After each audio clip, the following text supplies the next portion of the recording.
ya sé quién es. Sí. ¿Sí? Ok. Ok, bueno. Buenos días. Yo les voy a hablar un poco sobre las enzimas de restricción. Bueno, aquí puse como un poco para que recordemos, ¿no? Entonces, las enzimas son catalizadores biológicos, es decir, que es una proteína que va a acelerar la velocidad de una reacción química específica en la célula. Y dentro de estas enzimas vamos a encontrar, dentro de las que modifican a los ácidos nucleicos, vamos a encontrar a las nucleasas. Estas enzimas son capaces de cortar los enlaces fosfodiéster que unen los nucleótidos de una cadena de ácidos nucleicos. Bueno, las nucleasas se van a denominar endonucleasas cuando cortan los enlaces fosfodiéster en nucleótidos localizados dentro de la cadena del ácido nucleico, y se van a denominar exonucleasas cuando cortan los enlaces, pero en los extremos de las cadenas. Entonces vamos a tener dentro de las exonucleasas a las 3' exonucleasas, que van a cortar los enlaces en el extremo 3', y a las 5' exonucleasas, que van a cortar estos enlaces, pero en el extremo 5'. Entonces, pues ya con esto podemos ir ahora sí a las enzimas de restricción. También se denominan nucleasas de restricción, endonucleasas de restricción y enzimas restrictivas o restrictasas.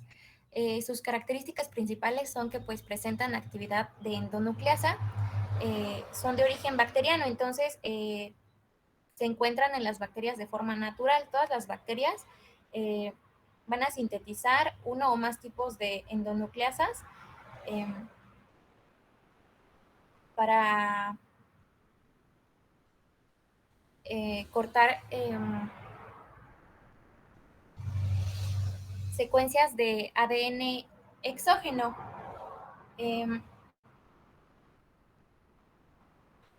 Cortan los enlaces fosfodiéster del ADN en una secuencia específica denominada secuencia diana, y se llaman enzimas de restricción porque restringen la permanencia de un ADN exógeno en la célula bacteriana que produce esta enzima. El ADN exógeno normalmente pues es de los virus bacteriófagos. Entonces pues este ADN es el que van a cortar, digamos.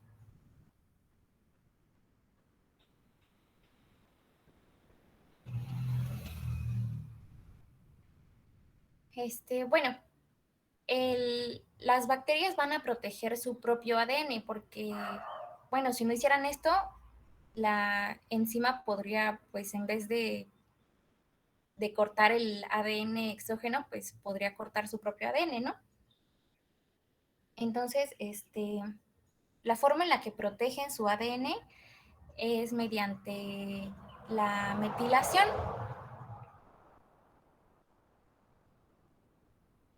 Las bacterias van a metilar determinadas secuencias de su propio ADN. Y bueno, aquí puse una citosina normal y una citosina con un grupo metilo. Entonces, este grupo metilo yo entendí que iba como a funcionar, va a ser como una especie de identificación. Entonces, cuando la enzima entre, digamos, o bueno, ve ahí el ADN, este grupo metilo va a servir como una identificación y va a decir, ok, este no es el que tengo que cortar, voy a cortar el exógeno, el que no tiene un grupo metilo. Sin embargo, también vamos a tener que hay enzimas no sensibles a la metilación.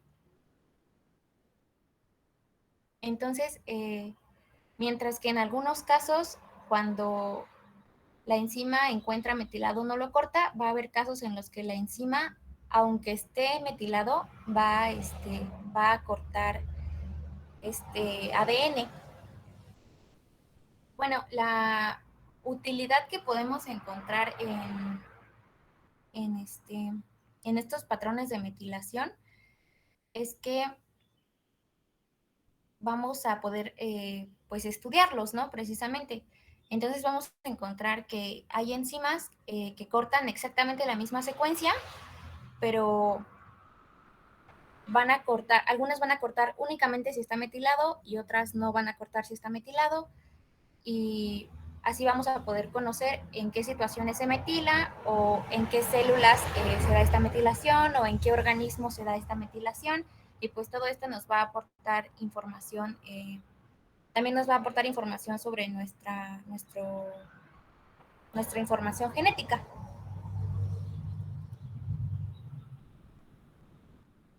Eh, para nombrar estas enzimas, eh, tenemos que por regla internacional, es una nomenclatura internacional, eh, se va a asignar según su nombre, según su origen bacteriano, y se va a definir basándose en estas 4 reglas. La primera es que va a haber 3 letras en cursiva que van a corresponder al nombre científico de la bacteria. La primera letra, que va a estar en mayúscula, va a corresponder al género, y las otras 2 letras van a corresponder a la especie. Eh, Después vamos a colocar una letra de acuerdo a la cepa o estirpe, si es que la hubiese. Y por último, en números romanos vamos a poner pues el número dependiendo de si hay otras endonucleasas aisladas en esa misma especie. También el libro mencionaba que todas deberían indicar si con una R o una M, si hay una restricción o hay una metilasa. Pero decía que pues normalmente se omite, y bueno, yo en los ejemplos que encontré, ninguno tenía esta letra. Aquí puse unos ejemplos. Aquí podemos ver la primera letra en mayúscula, pues es del género Haemophilus. Luego las otras 2 letras que van a estar en minúscula son por la especie, que es Influenzae. Y luego la D va a ser por la cepa, que es la DSM 11121. Y ya el número 3 en romano, pues nos indica que esta es la tercera endonucleasa que fue aislada en este organismo.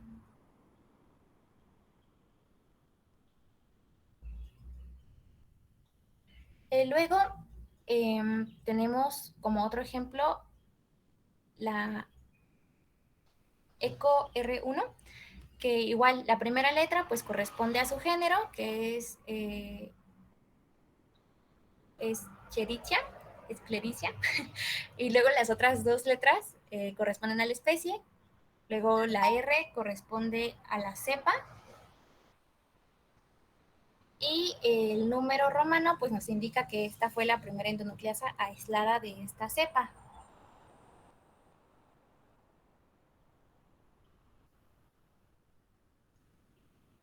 Bueno, ahora para la clasificación de las enzimas de restricción, eh, pues tenemos que de acuerdo a su función se han agrupado en 3 familias, por decirlo así.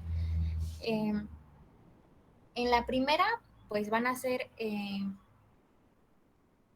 las enzimas que pertenecen a este grupo, reconocen una secuencia específica de nucleótidos, pero el corte que van a hacer pues va a ser aleatorio. Y este corte va a ser a una distancia aproximada de 1000 pares de bases del sitio de corte.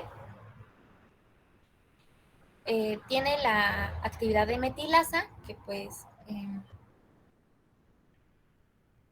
le permite metilar su propio genoma, y para poder desplazarse por la cadena de ADN, bueno, por la molécula de ADN, va a necesitar de ATP.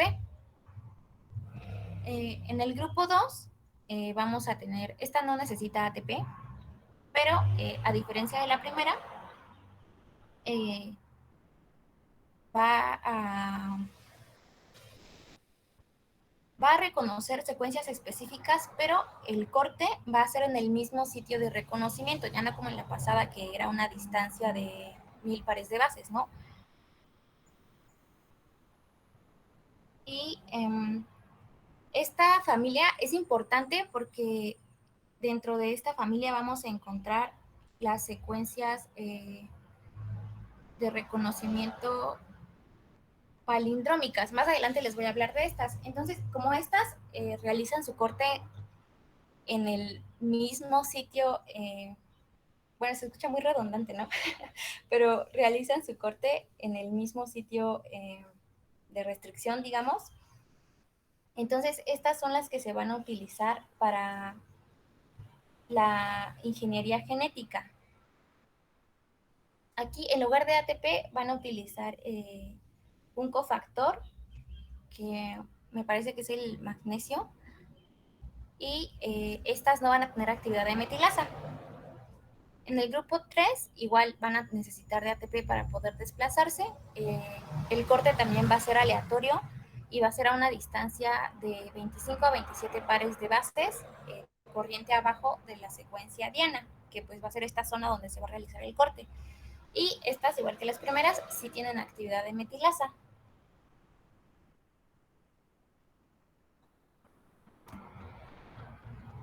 Entonces, bueno, aquí les voy a hablar sobre las secuencias palindrómicas. Estas van a ser secuencias que se leen igual en las dos cadenas de ADN. Entonces, aquí tenemos, por ejemplo, esta que de 5' a 3', es exactamente lo mismo que si la vemos aquí abajo, de 5' a 3'. Si ven, pues corresponde, ¿no?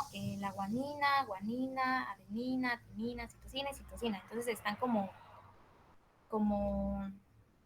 como en un espejo, digamos. Y en este ejemplo también, ¿no? Igual, de 5' a 3', y, ay, perdón, aquí me equivoqué, aquí es 5' a 3'. Y pues igual, ¿no? Ya vimos que se corresponden. Y de acuerdo, bueno, con estas cadenas vamos a volver a tomarlas como ejemplo después para los tipos de corte producidos por las enzimas de restricción. Vamos a tener dos tipos de corte. Los primeros se llaman cortes cohesivos o pegajosos. Estos cortes se generan porque la enzima corta en cada cadena de ADN, pero en diferente eje. Ahorita puse una imagen que viene en el libro donde se explica un poquito mejor. El otro tipo de corte son los que generan extremos romos. Y estos se generan porque la enzima corta en ambas cadenas de ADN, pero sobre un mismo eje. Entonces aquí tenemos el ejemplo. Este es un ejemplo de corte pegajoso. Entonces, si ven, aquí el corte se va a realizar entre la guanina y la adenina, y aquí también. Pero si ven, no es en el mismo eje. Este está del lado izquierdo y este del lado derecho, ¿no? Y queda así, separadito, pero en lados opuestos, digamos. Y en este ejemplo, pues también ocurre lo mismo. En cambio, en el corte romo, pues vamos a tener un corte, pero sobre el mismo eje. Entonces, digamos que quedan como si que, ¿cómo me explico? Pues lo divide exactamente así a la mitad, ¿no? Sobre un mismo eje. Entonces, estos cortes reciben el nombre de cortes pegajosos porque como quedan así, precisamente quedan como en extremos opuestos. Si ven, los pedazos de ADN que no van a ser cortados se corresponden, ¿no? Entonces aquí vamos a tener otra vez que la secuencia se va a poder leer igual. Entonces tenemos aquí la citosina, luego aquí está la timina, la adenina y la adenina, ¿no? Entonces, estos se van a poder unir de una forma como específica y pues va a ser mucho más sencillo que se una a, a, a la cadena que tenemos aquí, porque como en este se cortó sobre un mismo eje, únicamente se va a poder unir si llega una enzima. Así solito, pues no hay forma de que puedan volverse a unir como ocurre en este caso.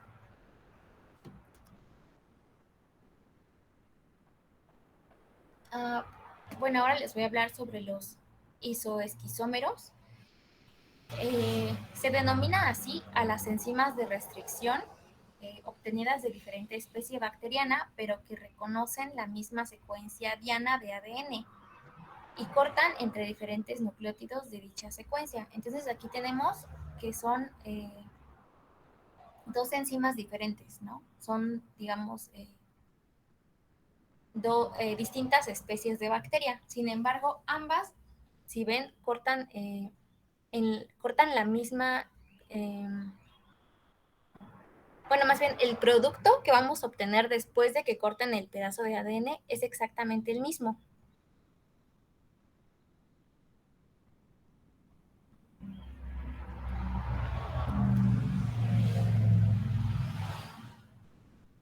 Luego también tenemos a las familias de las enzimas de restricción. Eh, una familia va a estar formada por aquellas enzimas que no necesariamente reconocen la misma secuencia diana, pero producen extremos cohesivos similares. Entonces, aquí la secuencia diana, el espacio de restricción, el pedazo que van a cortar, pues no es la misma, ¿no? Pero al final vamos a tener estos extremos cohesivos, que pues va a ocurrir lo mismo que con los, este, ahí se me ve el nombre, palindrómicos, que pues ya ven, se corresponden aquí.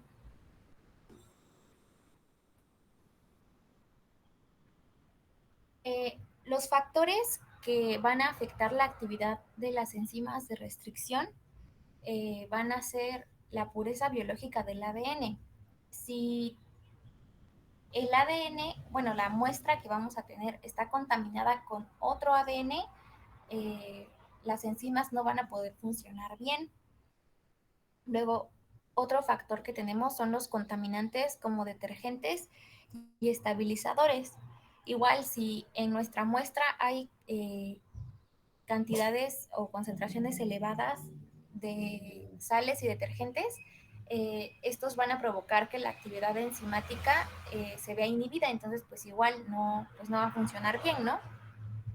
Igual modificaciones en el pH y la temperatura de incubación eh, igual van a inhibir la actividad de nuestras enzimas. Con que haya variaciones leves, ya. Entonces, o sea, con que sea un poquito, las actividades quedan inhibidas eh, en gran cantidad y pues ya no va a funcionar bien también. Igual va a afectar el grado de metilación del ADN, ya que algunas enzimas son inhibidas por la metilación.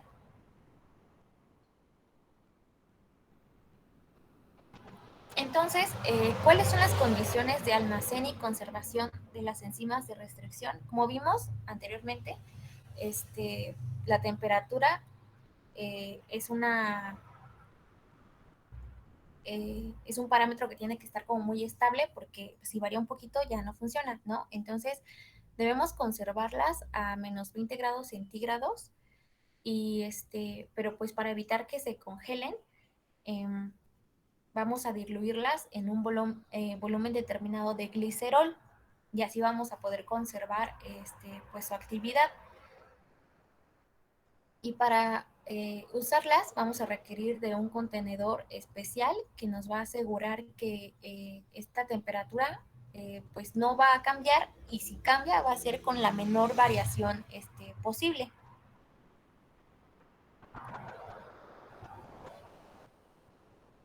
Bueno, aquí pues, ¿cuáles van a ser las aplicaciones de las enzimas de restricción? Eh, para empezar, pues puse cortar y estudiar, ¿no? Porque nos va a ser mucho más sencillo manipular y analizar fragmentos pequeños del ADN que si pues tenemos toda la cadena, ¿no? Entonces, si nosotros ya conocemos las la secuencia específica que va a cortar una determinada enzima de restricción, pues es mucho más fácil que nosotros digamos, ok, pues corta de aquí a aquí y pues ya tenemos este pedacito, y este pedacito es el que nos interesa y este pedacito es el que vamos a estudiar. Igual vamos a poder tener mapas de restricción. que el mapa de restricción va a ser una serie de fragmentos específicos en tamaño y en secuencia. Entonces, igual, va como de la mano con lo anterior, porque si nosotros ya vamos a trabajar con cierta cadena, ¿no?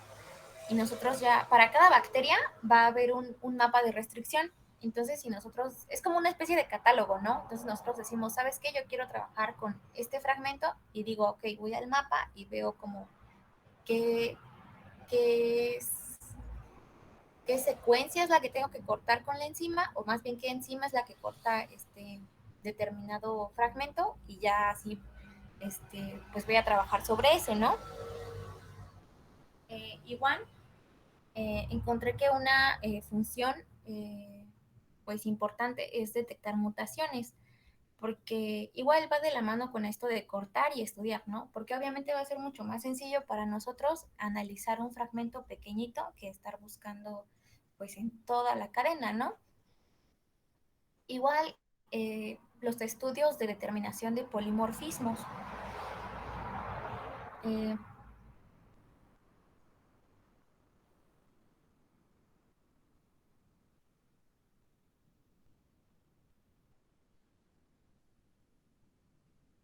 Disculpe, ¿me escucha? Es que me marcó como que se me fue mi internet un ratito.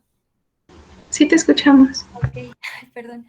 Bueno, los estudios de determinación de polimorfismos. Eh, bueno, en estos vamos a tener nuestra muestra y la vamos a llevar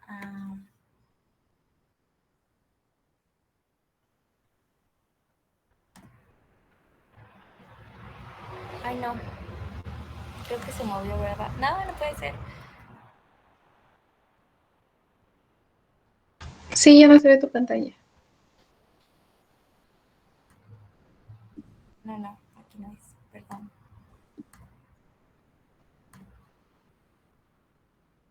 Ok, ya, ya, ya, ya, ya, ya, ya. No, no, ok. um,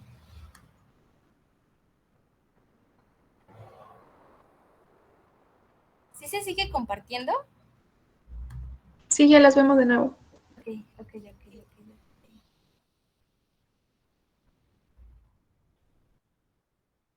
No, aquí no es aquí, ok. Ya.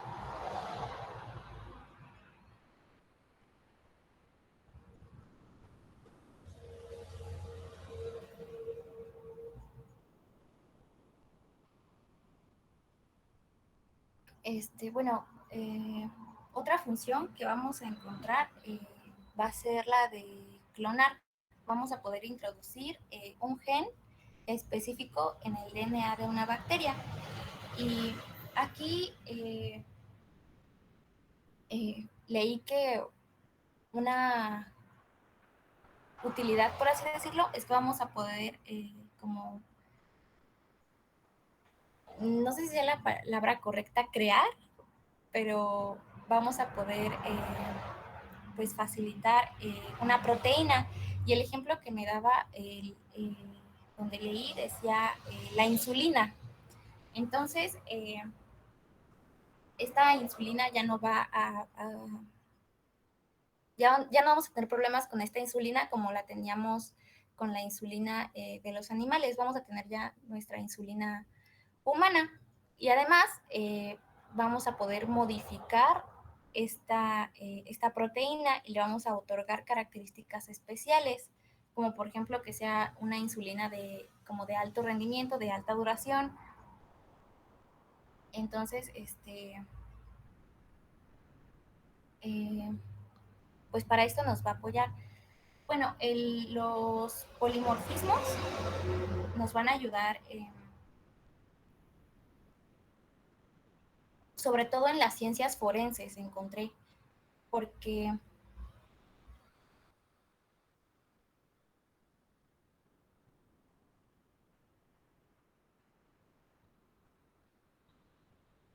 eh, vamos bueno, nos sirven para identificar identificación de personas, que pues les decía esto que va relacionado con la medicina forense, con las pruebas de paternidad, y como estas secuencias específicas nos van a permitir identificar como tal a un individuo. Entonces vamos a poder analizar aspectos como evolución, migración y ancestría. Eh, lo que nos permiten estos estudios es la diferenciación de alelos, y así pues vamos a poder tener como los alelos de la madre, del padre, y vamos a poder ver todos los hijos y vamos a ver que comparten ciertos, comparten características entre sí, pero pues no van a ser idénticos.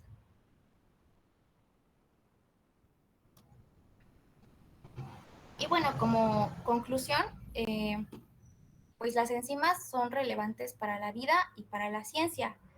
Tienen muchas aplicaciones en medicina y conocerlas nos ayuda a entender estudios moleculares y clínicos. Y pues sería todo de mi parte.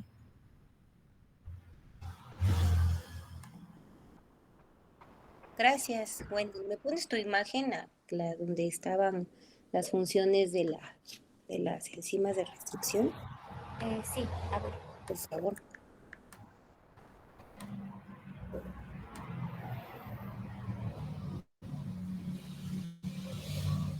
Mm, aquí está. Ok.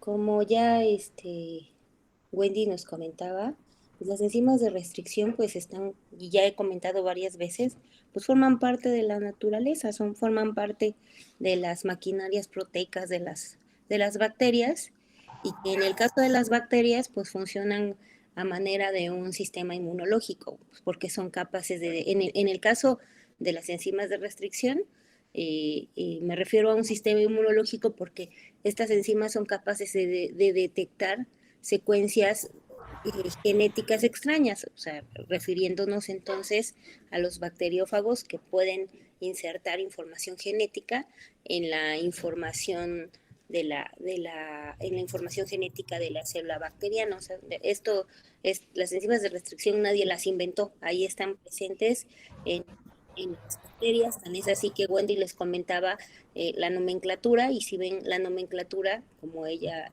les puso ahí, va a indicar de qué bacteria se obtiene esa enzima de restricción, ¿no? Y además, pues, cuáles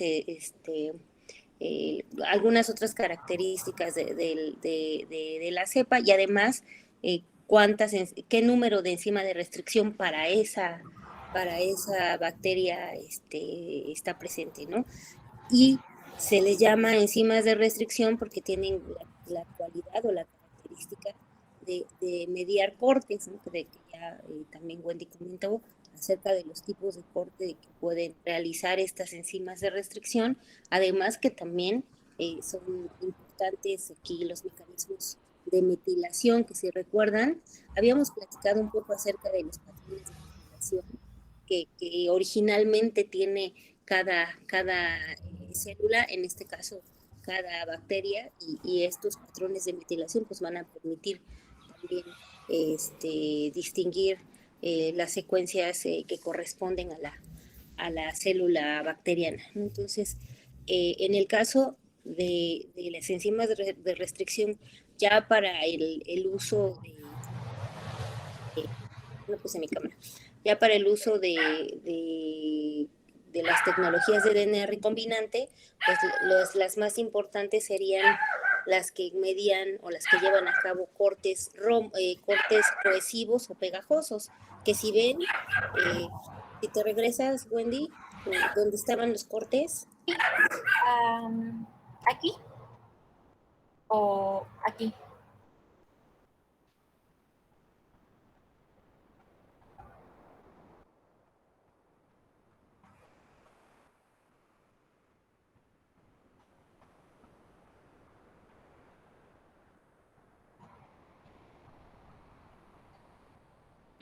Perdón que no se escuche. Si ven, aquí está el sitio de restricción, la enzima de restricción y los extremos que generan, ¿no? Esos extremos, estos se llaman romos, y si ven, son cortes así rectos que no van a dejar extremos, y se refiere a pegajosos porque si ven este extremo, podría aparecer otra hebra de cuentas. Esa, en el caso del uso de la enzima de restricción para fines de clonación o para fines de ingeniería genética, pues estos serían mucho más útiles porque van a permitir o van a asegurar que estos fragmentos que se están cortando, si ven esto va a cortar en una secuencia determinada, va a generar un fragmento que en el caso de la clonación, el diseño de vectores de clonación, va a permitir hacer que este inserto se pegue con la otra secuencia de tal vez del plásmido, si estamos hablando de plásmido pueda funcionar en este caso como un vector de clonación, se puedan aparear mucho más eficientemente y asegurar que la información o el inserto de la información que se pretende insertar o poner en otra línea celular, pues se pegue de manera eficiente. ¿Puedes adelantarte? ¿Cuál, disculpe? A la penúltima, por favor. Ok. ¿Esta? Esta, gracias. Y entonces, ya me lo cambiaste. Aquí. Y entonces, en este caso, pues hacer clonación, ¿no? Ella hablaba de un ejemplo de la insulina. Hay que recordar que la insulina es una hormona muy importante para fines de la regulación de los niveles de glucosa en sangre, que inicialmente se obtenía o se purificaba si no mal recuerdo, del cerdo, ¿no? La obtenían, la purificaban y esa era la que administraban a los pacientes para fines de tratar la diabetes.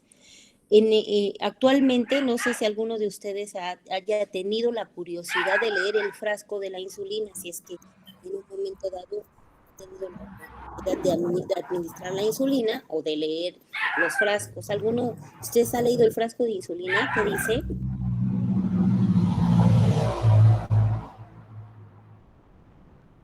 Bueno, yo no, jamás.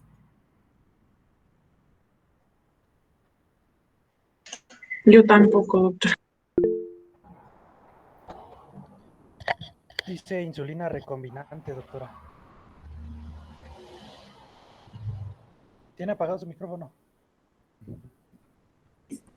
Dice insulina humana recombinante.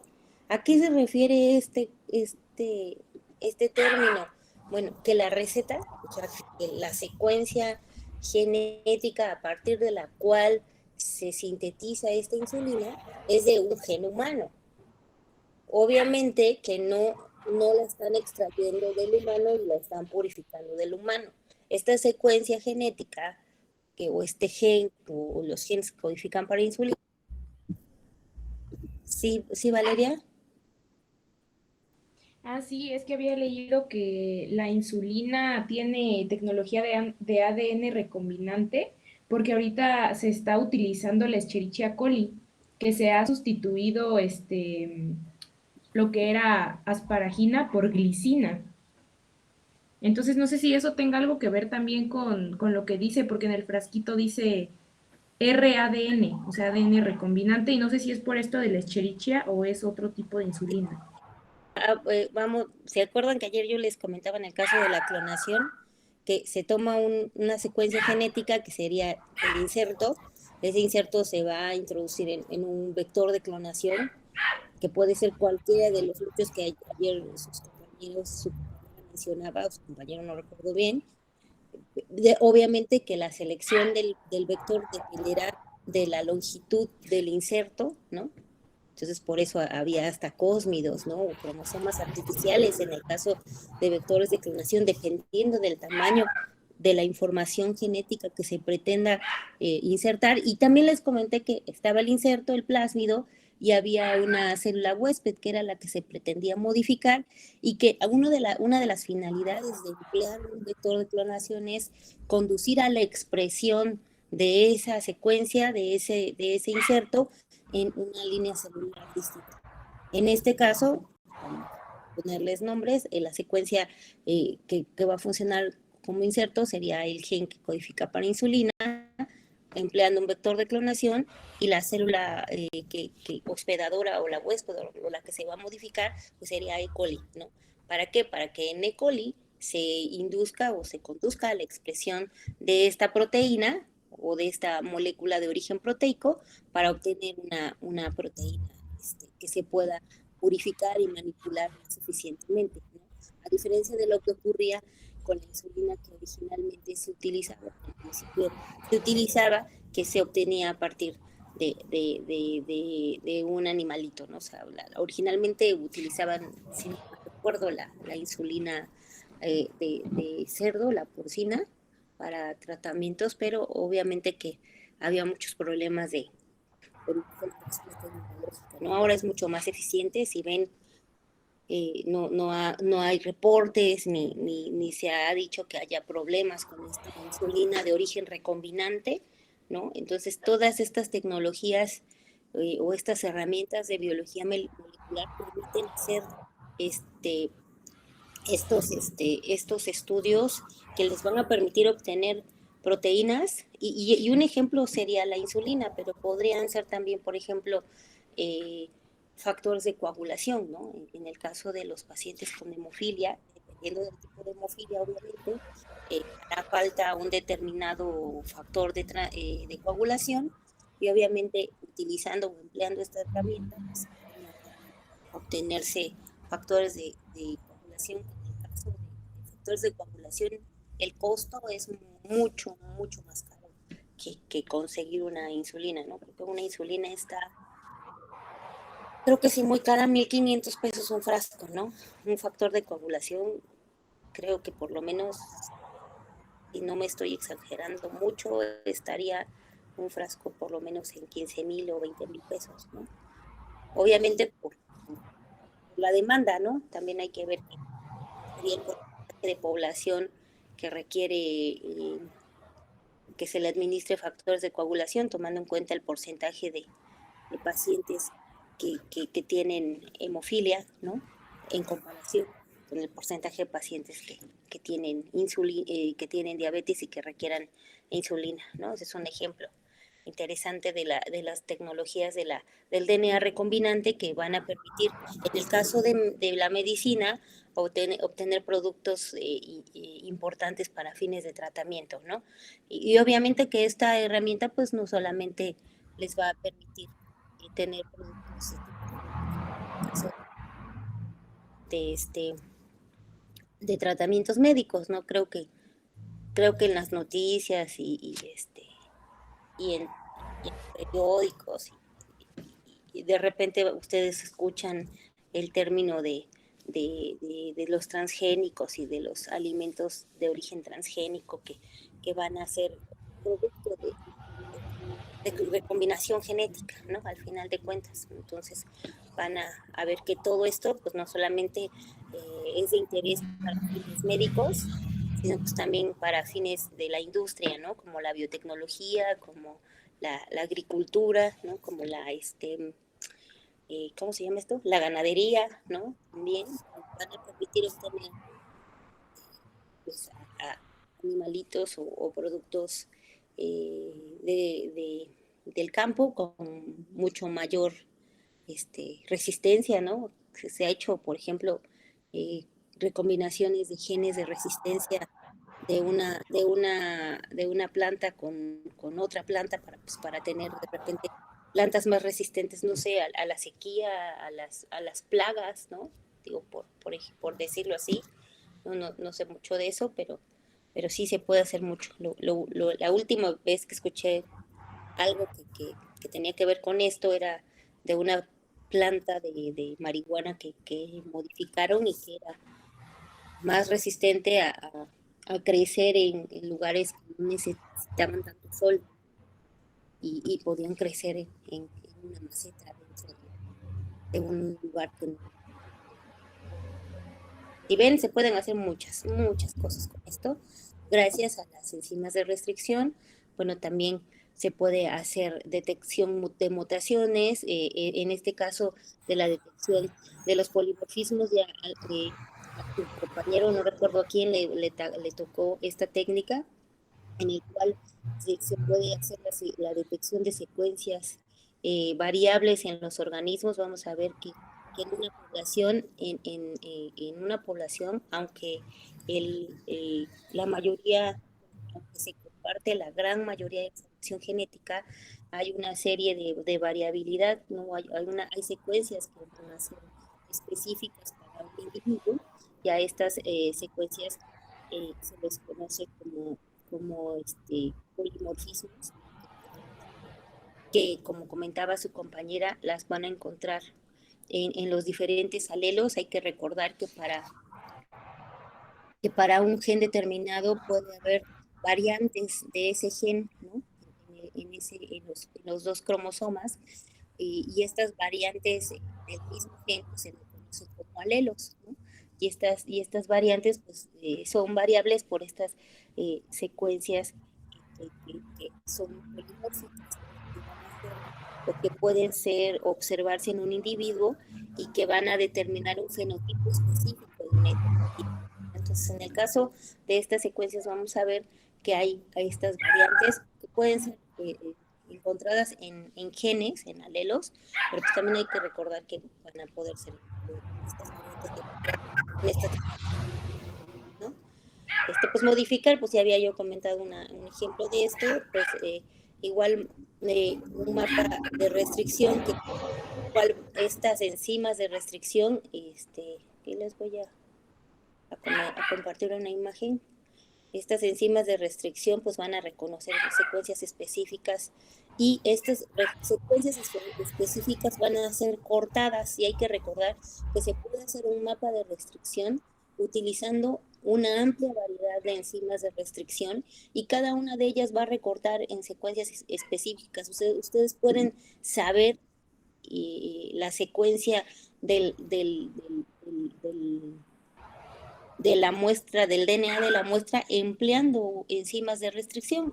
Recuerden que ya como su compañera les comentó, hay un catálogo bastante grande de enzimas de restricción. Este catálogo les va a decir en qué secuencias cada una de las enzimas de restricción va a cortar, y pueden emplear varias enzimas de restricción para mediar cortes, ¿no? Obviamente, que recuerden que aunque pongan una enzima de restricción cerca de un DNA cualquiera, no va a cortar en cualquier secuencia, solo va a cortar en ese sitio que se conoce como sitio de restricción. Entonces, las enzimas de restricción son una herramienta muy eficiente para poder llevar a cabo este proceso, que sería desarrollar un mapa de restricción, siempre y cuando sepan qué secuencias corta cada enzima de restricción, y pueden ir construyendo la secuencia de su DNA, que están manipulando con con las enzimas de restricción, siempre y cuando obviamente sepan cuál es el sitio de corte de cada una de las enzimas de restricción que se manejen, ¿no? Entonces, las enzimas de restricción, entonces, pues son herramientas moleculares bastante diversas, que les permite hacer muchísimas cosas, y lo interesante también es que pues están en la naturaleza, ¿no? O sea, no, sí las descubrieron, más no las inventaron, ¿no? Entonces, que es muy distinto. Entonces, ¿quién sigue? ¿Ya nos da tiempo? Ah, ya no, ¿verdad? Mañana, por favor, continuemos, y ya mañana vemos las fechas. Lili ya hace ratito me mandó la secretaria las fechas de los ordinarios y también de los extraordinarios. Entonces, yo creo que ya vemos. Oh, entonces ya probaron las fechas para los ordinarios, ¿no? Ya me dijo que puso ahí que eran probables, pero yo creo que esas son, porque si no, no me hubiera dicho, ¿no? Sí. Bueno, déjame, veo. Terminan los ordinarios el 19 de junio, entonces tenemos tiempo de terminar un poquito lo que nos falta para no quedarnos incompletos con el temario. Si ven, ya vamos avanzando, ya casi vamos a terminar esta unidad. Entonces, sí me interesa que veamos ciclo celular y ya terminamos. Creo que sí Claro. nos estamos apurando. Entonces nos vemos mañana. Hasta mañana, cuídense Cuídense mucho. mucho. Gracias. Hasta Hasta mañana. mañana, doctora. Excelente día. Igualmente.